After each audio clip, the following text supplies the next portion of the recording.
बिस्मिल्लाहिर्रहमानिर्रहीम, अस्सलाम वालेकुम नाज़रीन, आप देख रहे हैं न्यूज़ वन टुनाइट। मैं हूं सैयद आसिम रज़ा। मशरिक़ वुस्ता में जंग या अमन बड़ी सिफारती शतरंज, यानी कि एक ऐसा मरहला जिसमें हमने बहुत करीब देखा मुआहदे की हद तक पहुँचते पहुँचते, जिसका ट्रम्प साहब ने ऐलान भी किया, लेकिन ट्रूथ एंड सोशल मीडिया के ऊपर जो उनके बयानात हैं और जिस तरह के वो ट्वीट्स कर रहे हैं, उसके बाद से मामलात को हमने ख़राब होते हुए देखा। यानी कि ईरान ने ये कहा कि हमें ट्रंप या इनके मुआहदों पे यकीन नहीं, क्योंकि माजी में भी मुआहदों के दौरान, बात होने के दौरान उन पे हमले किए गए। तो अब भी वो गारंटर चाहते हैं और वो चाहते हैं कि हम बराबर की बुनियाद के ऊपर बैठें।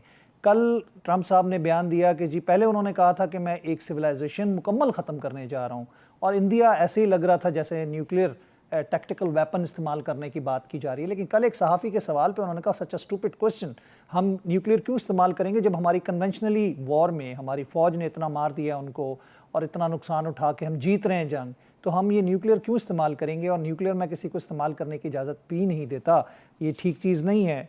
उसके अलावा अगर देखें तो पीट हेगेस्ट और जनरल डैनकन की जो प्रेस कॉन्फ्रेंस है, उसके अंदर ओपन थ्रेट है हरमुज़ के हवाले से। हरमुज़ का ब्लॉकेट, हरमुज़ को खोल दिया था ईरान ने, और ईरान का खोलने के बाद जो अमेरिका की तरफ से ट्रंप साहब ने ख़ुद शुक्रिया अदा किया था, और पाकिस्तान की कोशिशें थीं कि मुआहदे को किसी हतमी शक्ल पे लाया जाए और कुछ अमन की बात हो सके। लेकिन उसके बाद हमने देखा कि ब्लॉकेट अमेरिका की तरफ से हुआ, जिसको ईरान ने ऐलान जंग तस्वुर किया है। ईरानी शिप्स को भी पकड़ा गया, उसके बाद ईरान ने भी 3 शिप्स पकड़ी, आज भी पता चला कि कोई शिप पकड़ी गई है। और उसके बाद अब ये कह रहे हैं कि कोई भी शिप माइंस बिछाने के लिए आएगी या फिर हमारे रास्ते में रुकावट डालेगी तो उसको शूट करने का प्रेसिडेंट की तरफ से ऑर्डर मिला है। आगे जंग को मज़ीद कंटिन्यू करने के हवाले से भी बड़ी नुक्ताचीनी की जा रही है, और शायद अमेरिका ये खुद अफोर्ड ना कर सके।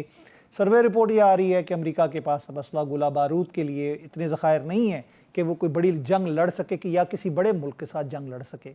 ये भी बातें की जा रही हैं कि वो एग्जॉस्ट कर चुका है अपनी तमाम वेपनरी को। लेकिन सुपर पावर है, बड़ी फ़ौज है, 11 उनके पास एयरक्राफ्ट कैरियर्स हैं, 90 के करीब उनके पास डिस्ट्रॉयर्स हैं, और एक दुनिया की बड़ी नेवी है। डेफिनेटली उन्होंने अगर इसके हवाले से कोई ना कोई इंतज़ामात किए होंगे। ईरान के ऊपर जिस तरह उन्होंने हमले किए, क्या अपने अहदाफ को हासिल किया, ये एक बहुत बड़ा सवाल है। और क्या अब जो मामला हो रहा है, एक तरफ हम देखते हैं कि जंग बंदी की बातें होती हैं, दूसरी तरफ गज़ा के ऊपर हमले चल रहे हैं, फ़लस्तीन के ऊपर, उसके अलावा लबनान का इशू बीच में शुरू हो गया। इसराइल को रोकने वाला कौन होगा और अमेरिका का गारंटर कौन होगा। अब्बास अरागची साहब ने दौरों का आज ऐलान किया है, जो पहले इस्लामाबाद से, फिर मस्कत, और उसके बाद वो मॉस्को जाएंगे। उसमें वो अपने पार्टनर्स का कह रहे हैं कि उनसे मुशावरत की जाएगी और उसके ऊपर बात की जाएगी।